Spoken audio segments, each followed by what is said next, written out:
오늘 우리가 잘 알고 있고 또 굉장히 흥미로운 사건 하나를 보게 됩니다. 하나님이 야곱과 씨름을 하시는 사건입니다. 야곱이 어려움 가운데에 있게 됩니다. 그 어려움은 굉장히 해묵은 것에서부터 시작이 되어지죠. 야곱이 형을 속여서 축복 기도를 받고 난 다음에 외삼촌의 집으로 도망가지 않습니까? 외삼촌의 집에서 너무 이제 물질이 많아져서 외삼촌과도 함께 할 수 없기 때문에 야곱이 이제 고향으로 돌아가려고 합니다. 고향으로 돌아가기 전에 기다리고 있는 형에게 사자를 보냅니다. 제가 이제 돌아간다고, 그러니까 저를 좀 허락해 달라는 그러한 이제 메시지를 형에게 보내죠. 근데 그 전령이 갔다 와서 야곱에게 이런 얘기를 하게 됩니다. 사자들이 야곱에게 돌아와서 우리가 주인의 형 에서에게 이른즉 그가 400명을 거느리고 주인을 만나려고 오더이다 라고 말씀이 적고 있습니다. 누군가를 환영하기에는 너무 많은 숫자 아니겠습니까? 400명이라고 한다면 이건 이미 그 본심이 드러나고 있는 부분이지요. 뭐 얼마나 이벤트를 해주려고 하는지 모르겠지만 400명까지는 필요 없죠. 그러나 400명 정도 된다면 이미 야곱에게 대단한 화풀이를 하기를 작정했다라는 것을 알 수 있는 대목입니다. 또한 그 사자들이 그 분위기를 그대로 보고 야곱에게 전달했기 때문에 성경은 이렇게 적고 있습니다. 야곱이 그 얘기를 듣고 야곱이 심히 두렵고 답답하여 자기와 함께한 동행자와 양과 소와 낙타를 두 떼로 나누었다. 말씀은 그렇게 적고 있습니다. 그 얘기를 듣자마자 아직 형이 올 수 있는 거리는 먼 곳에 있음에도 불구하고 자기의 떼를 두 떼로 나눕니다. 그래서 한 떼가 먼저 공격을 당하면 한 떼라도 도망갈 수 있는 그런 이제 구도를 만들어 놓는다는 거죠. 그것만으로도 마음이 안심이 안 돼서 암염소 200마리, 순염소 20마리, 암양 200마리, 순양 20마리, 젖나는 낙기 30과 그 새끼, 암소가 40이요, 황소가 10이요, 암나귀가 20이요, 그 새끼 나귀가 10이라. 적지 않은 그러한 가축들을 형들에게 보냅니다. 보낼 때도 한꺼번에 보내는 게 아니라 한 팀씩 한 팀씩 보내서 형을 만나면 그때 또 이거는 나의 주 야곱이 그의 주 에서에게 보내는 예물입니다. 이렇게 얘기하게 하고 나서 그 예물들을 계속적으로 이제 형에게 보내는 그러한 작전들을 짜 놓죠. 그리고 나서도 그 마음의 불안함을 이길 수가 없었습니다. 그래서 가족들과 재산을 다 강을 건너가게 한 다음에 야곱 혼자 남았다는 거죠. 야곱이 홀로 남았더니 어떤 사람이 날이 새도록 야곱과 씨름했다라는 것이죠. 굉장히 큰 두려움에 휩싸인 야곱을 보게 됩니다. 어려움에 처하게 됐죠. 이제 형 에서가 400명 거느리고 이제 공격해 오니까요. 그러나 하나님의 사람들이 이 정도의 어려움들, 이 정도의 두려움을 경험하는 일들은 늘상 있었던 일입니다.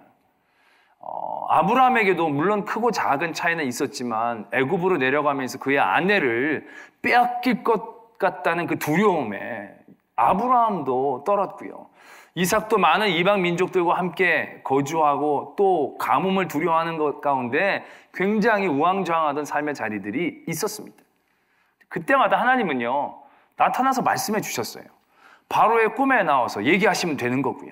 하나님이 직접 음성으로 격려해 주시고 용기를 북돋아 주시고 만나 주시면 되는 겁니다. 이 후에서도요. 그런 많은 두려움과 어려움에 처한 사람들을 하나님 그렇게 만나 주셨거든요. 그래서 그 사람들 다시 격려하고 이렇게 세워서 그들의 일들을 감당하게 해 주셨다라는 얘기죠. 근데 오늘 이 사건은 하나님이 굉장히 특이하게 반응하고 계신다는 거죠. 직접 오셔서 만나는 것뿐만이 아니라 씨름을 하신다는 겁니다. 씨름을. 뭐 그렇게까지 하실 필요가 뭐가 있겠나 싶지 않습니까? 하나님이면 그 나오는 어떤 모습과 폼만으로도 이미 이 하나님인 느낌이 올 테고 주실 수도 있고 그분의 말씀 한마디만 해도 굉장한 힘이 될 텐데 굳이 야곱하고 그 몸끼리 부딪히면서 씨름하고 또 씨름을 할 때도 뭐 굳이 이기지를 않고 계시는 모습을 보게 된다라는 얘기죠. 참 흥미로운 사건이 아닐 수 없습니다. 그러나 우리는 이 사건 가운데서도 우리의 가장 뇌리에 박혀있는 가장 중요한 핵심이 있다면 하나님이 야곱에게 승리를 선포하셨다라는 사실입니다. 야곱이 하나님과 사람들과 겨루어 이겼다라는 선언을 받게 되어진다는 사실이죠. 그래서 오늘 우리는 이 말씀을 통해서 승리하는 비결을 알아보려고 합니다. 야곱이 어떻게 승리를 거둘 수 있었는가? 우리가 무슨 비결 하면 굉장히 솔깃해지지 않습니까? 그런데 승리하는 비결, 이거 굉장히 솔깃할 겁니다. 여러분들 제발 영과 혼을 깨어서 이 말씀에 오늘 집중해 주시기를 바랍니다. 반드시 승리할 줄로 믿습니다. 야곱이 하나님과 싸워 이겼습니다. 누군가가 누군가를 이길 때 그 이기기 위한 능력이 필요합니다. 야곱이 하나님과 씨름했는데 하나님이 그걸 이기지 못했어요. 그럼 우리는 야곱이 힘이 셌는가? 라는 생각을 하기 쉽습니다. 야곱이 힘이 세가지고 하나님이 이길 수 없었겠는가? 라는 거죠. 근데 야곱에겐 특별히 이길 만한 더 많은 힘이 있었던 게 아닙니다. 왜냐하면 나중에 보면 이게 싸움이 안 되다 보니까 하나님이 야곱의 환도뼈를 쳤거든요. 그러니까 말하자면 허벅지뼈를 쳐서 고관절이 탈골된 것을 의미하겠죠. 이게 탈골이 되면, 탈골이 돼본 적은 없지만 다른 쪽에서 탈골을 해본 적이 있는데요. 그 고통은 말할 수 없고요. 그쪽으로는 아예 힘이 안 가죠. 사람이 두 다리 두 팔로 버텨야 온전한 힘을 내는데 한 다리가 이미 꺾였다는 것은 온전한 힘을 낼 수 있는 상황이 아니라는 것을 뜻합니다. 그러니까 야곱이 자기 힘으로 하나님을 이긴 게 아니다라는 것에 대하여 분명하게 표시를 내고 있는 거죠. 환도뼈가 탈골됐음에도 불구하고 야곱은 그 손을 놓지 않습니다. 야곱이 탁월한 힘을 갖고 있었기 때문에 이긴 게 아니다라는 얘기죠. 야곱은 그만큼 간절했기 때문에 그 손을 놓지 않고 있었다라는 것입니다. 우린 세상을 살면서 무엇인가 이기고 승리하는데 다른 사람들보다 뛰어나고 탁월한 그 능력이 있기를 바랍니다. 그리고 이기고 승리하는 사람들에게 마치 그런 것들이 있는 것처럼 더 보이게 되어집니다. 그러나 사람들의 능력은 50보 100보인 겁니다. 중요한 건 그 안에 얼마나 간절함을 가지고 있느냐, 그곳에서 승패가 나눠지고 있다라는 것을 분명히 봐야 합니다. 우리는 맨날 나의 능력이 부족하고 나의 상황이 부족하고 나의 여건이 부족하다라고 얘기하지만 다시 한번 우리들을 바라보아야 한다는 것이죠. 환도뼈가 탈골돼서도 그 손을 놓치지 않는 간절함이 나에게 있는가? 이기기 위한 그 간절한 마음과 중심이 나에게 있는가를 봐야 한다는 것입니다. 그러나 야곱의 간절함을 얘기하기에 앞서 야곱의 간절함이 어디서부터 오는가를 우리는 볼 수 있어야 합니다. 야곱이 어떻게 그렇게 간절할 수 있었겠습니까? 야곱의 간절함은 야곱의 두려움으로부터 오는 것입니다. 야곱이 지금 엄청나게 두려워하고 있거든요. 그가 지금 어찌할 바를 모르고 있거든요. 많은 방법과 수단을 다 동원했지만 그럼에도 불구하고 그의 마음 가운데 있는 두려움을 다스리지를 못하고 있는 가운데 있는 겁니다. 그 두려움이 간절함으로 넘어가게 될 때 그 간절함은 그에게 승리를 가져다주는 힘이 되어지고 있다라는 사실들을 보게 됩니다. 이게 굉장히 중요한 건데요. 왜냐하면 말이죠, 하나님이 야곱과 씨름해 주신 이유를 이곳에서 볼 수 있게 되기 때문에 그렇습니다. 야곱의 두려움이 그를 주장하고 있습니다. 그 두려움이 어떠한 방법으로 표현될지 몰라 야곱은 지금 전전긍긍하고 있다는 거죠. 그때 하나님이 야곱에게 찾아가 주신 겁니다. 그리고 야곱의 삿발을 잡는 것이죠. 그때의 야곱은 그 두려움을 어떻게 표현할 수밖에 없겠습니까? 그의 그 마음속에 있는 그 극심한 두려움을 하나님을 붙잡는 간절함으로 옮겨갈 수밖에 없는 만남이 되어진다는 것이죠. 이게 하나님이 우리에게 보여주시는 은혜이다라는 것입니다. 우리는 우리의 삶의 자리에서요, 두려움의 자리들을 너무너무 많이 만나게 됩니다. 두려움 없이 살아나가기란 쉽지 않습니다. 왜요? 그 두려움이 하나님이 주시는 게 아니라 악이, 죄가 관영해서 그 악이 우는 사자처럼 우리를 늘 삼키려고 하거든요. 밀 까부르듯이 우리를 늘 까부르며 우리를 두려움 가운데 내몰고 있거든요. 그 악이 그가 갖고 있는 모든 힘과 지혜를 동원해서 우리에게 두려움을 극대화하려고 하는 일들을 우리가 경험하거든요. 그렇기 때문에 우리의 삶에 두려움의 자리 없이 살기는 쉽지 않습니다. 적으면 적어서 두렵고요. 많으면 많아서 두렵지 않습니까? 아플 때는 아파서 빨리 죽을까 봐 두렵지만 건강할 때는 이 건강함이 언제까지 갈지 때문에 또 두렵지요. 없으면 없는 것 때문에 두렵지만 돈이 많으면 돈이 많은 것 때문에 늘 이거 세금은 어떻게 하고 증여는 어떻게 하고 금리가 떨어지 모든 게 다 두려움의 자리들로 우리가 만나게 되어진다는 것이죠. 하나님은 그 두려움을 하나님을 향한 간절함으로 바꾸기를 원하신다는 거죠. 그 방법을 오늘 야곱과의 씨름을 통하여 우리에게 가르쳐주고 계신다라는 것입니다. 이스라엘 민족이 출애굽한 다음에 가나안 땅에 들어가기 앞서서 정탐꾼들을 보냅니다. 정탐꾼들이 정탐을 해와서 정탐 보고를 하는데 그 정탐에 대한 보고를 듣고 백성들의 마음이 녹아졌다. 말씀은 그렇게 적고 있습니다. 두려움에 휩싸이게 되어졌습니다. 그 땅이 거저먹는 땅이 아니라 그 땅에 이미 엄청나게 강한 민족들이 있어서 그들에 비하여 자기들은 메뚜기와도 같다라는 보고를 듣고 그들의 마음 가운데는 두려움에 휩싸일 수밖에 없었습니다. 그 두려움들을 그 이스라엘 백성들은 어떻게 표현하기 시작합니까? 절망합니다. 포기합니다. 울부짖습니다. 그리고 불평하고 원망하고 그 분노를 하나님 앞에 표현하는 방법으로 그 두려움들을 옮겨놓고 있는 것을 보게 됩니다. 마음이 녹아지고요. 우리를 여기까지 데려와서 우리를 죽이려고 하냐고 불평하고요. 우리들의 사람들을 세워서 우리 돌아가자고 하나님 앞에 그 분노를 표현하고 있는데 그 두려움을 사용하고 있다는 것입니다. 이스라엘의 정탐꾼들을 통하여 그 소식들을 들은 사람들이 두려워하지 않을 수는 없었을 것입니다. 그러나 하나님은 그 두려움을 하나님을 향한 간절함으로 바꾸기를 원하셨다라는 얘기지요. 여호수아와 갈렙은 그렇게 할 수 있었다는 것이죠. 그들 강하고 그들 셉니다. 그러나 우리와 함께 하신 하나님은 더 강합니다. 우리가 더 하나님께 나아가고 하나님께 의지하고 하나님을 붙잡으면 우리는 이길 수 있습니다. 그 가나안 땅 사람들을 바라보며 얻었던 두려움들이 하나님을 향한 간절함으로 넘어갈 때 그것이 놀라운 은혜가 되어질 수 있을 터인데 사람들은 그 두려움을 어떻게 해결할 줄을 모른다는 거죠. 그래서 그 두려움을 가장 안 좋은 방법으로 그 에너지로 표현해내기 시작한다는 것이죠. 여러분들의 삶의 자리들이 많이 그렇지 않습니까? 두렵고 근심이 여러분들을 엄습할 때에 여러분들 그 자리에서 한숨 쉬지 않습니까? 절망하고 울지 않습니까? 그 자리에서 하나님 앞에 원망하고 불평하지 않습니까? 나의 모든 삶의 자리에서 넋두리를 내려놓는데 여러분들의 두려움을 사용하고 있지 않습니까? 하나님은 그 두려움을 하나님을 향한 간절함의 에너지로 바꾸기를 원하신다는 거죠. 오늘 야곱이 딱 그거죠. 그 두려움을 어찌할 줄 모를 때 꼭 이거잖아요. 울고 싶은데 누가 때리듯이. 이 두려움을 가지고 어떻게 막 할 줄 모를 때 하나님이 잡아주시니까 이 두려움이 이럴 때 사용되어지는 거구나 하며 하나님을 간절히 붙잡는 에너지로 그 두려움을 바꾸고 있다는 거죠. 그게 야곱을 이기게 했다는 것입니다. 또 한 가지 있습니다. 야곱이 이길 수 있는 비결 한 가지. 야곱이 그 하나님과 씨름을 막 하는데 간절히 붙잡고 안 놔주니까 하나님이 이제 나를 좀 가게 해라. 그랬더니 야곱이 나에게 축복하지 않으면 절대 못 가십니다. 이렇게 말씀이 적고 있는 부분이 나옵니다.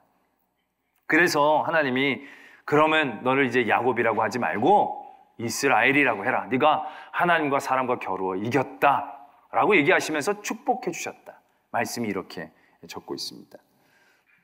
말씀이 당연한 듯 보이지만 굉장히 새롭게 다가온다는 것이죠. 왜냐하면 말이죠, 이 야곱이 왜 그렇게 두려워했습니까? 어떠한 문제로 이가 지금 눌려 있는 겁니까? 어떠한 문제를 해결해야 이 야곱에게 복이라고 얘기할 수 있겠습니까? 에서와의 문제거든요. 에서가 400명을 이끌고 지금 자기를 죽이려고 온 거예요. 그러니까 지금 야곱에게는 이 에서를 어떻게 해결하는지가 가장 당면한 큰 문제지요.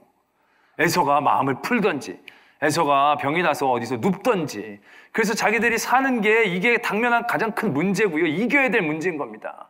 그 문제를 가지고 지금 하나님 앞에 간절히 매어달리고 있는 거죠. 근데 하나님이 야, 좀 나 좀 가게 해라. 뭐 어떻게 너가 나를 놔줄 수 있겠냐? 라는 조건을 얘기할 때 그럼 제일 먼저 튀어나오는 말은 에서의 마음을 풀어달라고. 이렇게 얘기하는 게 부드러운 순서 아니겠습니까? 에서가 어떻게 좀 되게 해달라고, 내가 에서에게서 죽지 않게 해달라고, 에서와 나의 사이를 화해시켜달라고, 뭐 그런 에서와 자기와의 관계 가운데서 문제들이 얘기되어져야 되는 게 당연합니다. 근데 야곱은 그걸 얘기하지 않습니다. 그런 문제 가운데 있었던 사람인가 생각되어질 정도로 야곱은 축복을 얘기합니다. 야곱이 이길 수 있었던 또 한 가지의 비결, 야곱은 이기려고 하지 않았습니다. 야곱은 싸움의 방법을 바꾸고 있습니다. 그의 두려움의 시작, 간절함의 시작은 에서와 자기와의 싸움입니다. 그러나 하나님께 간절히 부르짖는 그 순간 야곱의 싸움은 바꾸고 있습니다. 자기와 에서의 싸움이 아니라 자기와 하나님의 싸움으로 바꾸고 있다는 거죠. 하나님에게서 복을 받는데 집중하고 있는 것을 보게 됩니다. 이것이 우리가 사는 모든 삶의 자리에서의 싸움 가운데에 이기는 방법입니다. 만약에 야곱이 에서에게서 승리를 원하고 그것을 하나님 앞에 간구해서 받았다라고 해봅시다. 에서의 마음을 풀어주십시오. 그래, 좋다. 그럼 풀어주겠다. 그래서 야곱이 에서를 만났더니 에서의 마음이 진짜 풀어져서 야곱이 살게 됐어요. 그럼 1승 거둔 거죠. 그럼 그때부터는 또 다른 승패의 자리에 그걸 내몰리는 거죠. 그의 삶을 보면 그렇습니다. 에서를 만나서 보호를 받지만 에서가 무서워서 고향까지 가지 못합니다. 그냥 숲곳에 있는 거죠. 또 한 가지의 문제, 에서에 대한 두려움 가운데 그가 패배를 하게 되어지는 거죠. 세겜 땅에서 그의 딸 디나가 몹쓸 짓을 당하고 그의 가문이 큰 어려움에 처하게 됩니다. 2패 당하게 되어지죠. 그러고 나서 자신들의 아들들이 세겜의 성의 아이들을 다 죽였습니다. 남자들을 죽였습니다. 그 주변에 있었던 그 같은 동족에 있는 사람들에게 큰 분노를 사서 큰 위기 가운데 놓이게 되어지는 거죠. 3패하고 있는 겁니다. 그러나 하나님이 다시금 불러주셔서 베델로 올라가서 위기를 모면하긴 했지만 그가 여태까지 살고 있었던 모든 것들을 내려놔야 했습니다. 그건 1승 1패 전적이죠. 그 다음에 사랑하는 아내 라헬이 죽습니다. 베냐민을 낳다가. 그가 그렇게 사랑하던 아내가 산고를 겪고 있을 때 그의 마음 가운데는 라헬을 살리기 위해 얼마나 간절한 기도가 있었겠습니까? 그런데 라헬이 죽었어요. 그의 삶에 또 다른 패배가 일어난 거죠. 아버지 이삭이 연이어 돌아가십니다. 또 다른 패배입니다. 그 다음에 사랑하는 아들 요셉이 형들에게 심부름 갔다가 짐승에 찢겨 죽었다는 소식을 듣게 됩니다. 또 패배를 경험하게 되는 겁니다. 이스라엘이라는 이름이 무색할 정도로 그 패배 가운데 그의 삶이 있는 거죠. 나중에 다시 요셉을 만나서 큰 승리를 거두는 것 같지만 결국 그는 객지에서 죽는 또 다른 패배를 경험하고 있지 않느냐라는 거죠. 만약 야곱이 에서와 자기와의 싸움 가운데 승리에 집중하고 그 승리만을 원했다면 그는 이길 수 없는 싸움을 싸우고 있는 것입니다. 에서에게 이기는데 그가 집중했다면 그는 늘 이기고 지고 하다가 늘 지고 해서 마지막에는 지는 싸움을 할 수밖에 없을 것입니다. 세상의 모든 싸움들이 그렇지 않습니까? 세상에 영원히 이기는 사람이 어디 있습니까? 영원한 권력자가 어디 있고 영원한 승리자가 어디 있겠습니까? 스포츠라는 많은 그 선수들 중에서도요, 정말 당대에 뛰어나라고 하는 많은 사람들도요, 나이가 드니까 다 지는 거예요. 다 이기지 못하는 거예요. 절대 권력을 갖고 있다는 사람도 결국 죽음의 앞에서 그는 패배할 수밖에 없다는 사실들을 저희가 보고 있지 않느냐는 거죠. 그러나 야곱은 그러한 싸움에 매이지 않죠. 이기려고 하지 않습니다. 그리고 하나님 앞에 복을 달라고 얘기합니다. 그는 에서와 자기와의 싸움 가운데 매이지 않고요, 하나님과 자기와의 싸움 가운데에 매이게 되어지죠. 그렇게 되면 어떻게 됩니까? 야곱은 늘 승리하는 야곱이 될 수 있는 겁니다. 에서를 만나러 갔는데 에서가 자기를 품어줬어요. 하나님의 은혜를 경험하는 순간이었습니다. 하나님이 나와 함께 하신다는 것을 고백할 때 그에겐 승리가 선포되어집니다. 딸 디나가 몹쓸 일을 당했을 때 그가 큰 공경에 처했습니다. 그때 그는 하나님을 부르짖습니다. 하나님이 그를 불러주십니다. 그에게는 큰 위험이 있었지만 결국 하나님의 큰 믿음과 복음과 축복을 확신할 수 있는 승리를 그가 거두게 된 겁니다. 라헬이 죽습니다. 큰 슬픔 가운데 있게 되지만 베냐민이라는 아이를 하나님이 주신 그 은혜로 그는 또 다른 승리를 거둘 수 있다라는 얘기죠. 요셉이 죽게 되어지지만 그 죽음에 대한 슬픔을 하나님에 대한 믿음을 가지고 근근히 지켜나갈 수 있는 그 승리의 가능성들을 그는 여전히 붙잡고 있게 되어진다는 거죠. 요셉을 만나 하나님의 놀라운 은혜를 찬송하며 감사하는 또 다른 큰 승리를 경험하게 되어지고요. 객지에서 죽게 되어지지만 하나님의 믿음을 가지고 믿음의 자손들과 함께 그들에게 축복하며 하나님의 부르심을 받을 수 있는 최후의 승리자가 되어지는 것이 아니냐라는 거죠. 이스라엘이라는 이름에 합당한 삶을 사는 모습을 보이고 있는 그러한 싸움 아니겠는가라는 것이죠. 예수 그리스도의 싸움이 그렇지 않았습니까? 예수님의 싸움이 세상의 많은 권력들에 매맞고 끌려다니고 십자가에 못 박히우는 그러한 삶이었습니다. 그러나 예수님은 그들과 싸우시지 않으셨지 않습니까? 그들과 싸우셔서 왜 이길 수 없으셨겠습니까? 그러나 그렇게 싸웠다가는 계속적인 그들의 싸움과 도전 가운데 늘 승과 패를 오고 가는 그러한 싸움 가운데만 있었을 것입니다. 예수님은 그 상종을 하지 않으셨습니다. 그냥 죽으셨습니다. 그러나 예수님은 하나님의 말씀에 순종하는 싸움에 집중했습니다. 그러할 때에 예수님은 부활 승리하셔서 영원한 승리자가 되셨다라는 것을 우리는 분명히 기억해야 한다라는 것입니다. 요한일서의 말씀에 이렇게 적고 있습니다. 성도의 승리는 무엇인가? 성도의 승리는 믿음이다 라는 것입니다. 믿음을 잃으면 다 잃은 것이고 믿음만 지키면 성도는 지지 않는다는 것을 분명히 말씀하고 계신다는 것입니다. 우리가 이건 너무너무 많이 들었던 얘기임에도 불구하고 우리는 이 말씀을 내 삶의 중심으로 받아들이지 못하고 늘 세상에 늘 질 수밖에 없는 싸움 가운데서 아둥바둥 고거 한 발자국 먼저 이기기 위해 힘쓰고 애쓰는 우리들의 삶의 모습을 보게 되어진다는 것이죠. 그런 모든 삶의 모습 가운데 최종적으로 우리들에게 선포되어지는 것은 패배일 뿐입니다. 우리가 하나님을 향한 믿음을 지키는 모든 것들 가운데 힘쓰고 집중하지 않는다면 우리는 아파지고 건강해지고 돈 없어지고 돈 많아지고 앞서서 지고 뒤쳐서서 지고 늘 질 수밖에 없는 삶을 살 것입니다. 그러나 오늘 야곱처럼 나에게는 모든 삶의 두려움을 하나님을 향한 간절함으로 바꾸고 하나님 붙잡는 손을 놓지 않으려는 데 집중하고 하나님한테 복을 달라는 그런 간절함을 내 마음 가운데에 빼앗기지 않을 때 아내가 죽어도 남편이 죽어도 아버지가 죽어도 내 삶의 자리가 빼앗겨도 내 자녀들이 어려운 지경에 처한다 할지라도 나의 모든 삶의 자리가 송두리째 뽑혀 옮겨질지라도 하나님은 그를 이스라엘이라고 불러주신다라는 얘기입니다. 하나님은 그를 이스라엘이라고 불러주실 때에 야곱은 그 자리를 분이엘이라고 고백하고 있다는 사실을 주목해야 된다는 것이죠. 하나님은 너는 이겼다라고 얘기하실 때 야곱은 나는 하나님을 만났다라고 고백한다는 것입니다. 그게 승리하는 사람의 모습이죠. 눈물을 흘리고 절망의 순간 가운데 두려움의 순간 가운데 하나님을 만났다. 하나님을 붙잡았다. 내가 하나님을 잃지 않았다.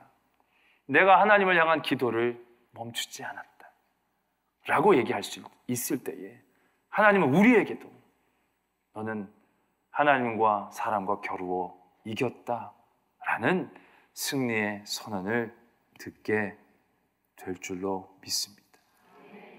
두려움의 많은 일들을 간절함으로 바꾸십시오. 요즘은 사람들이 두려워하지 않습니다.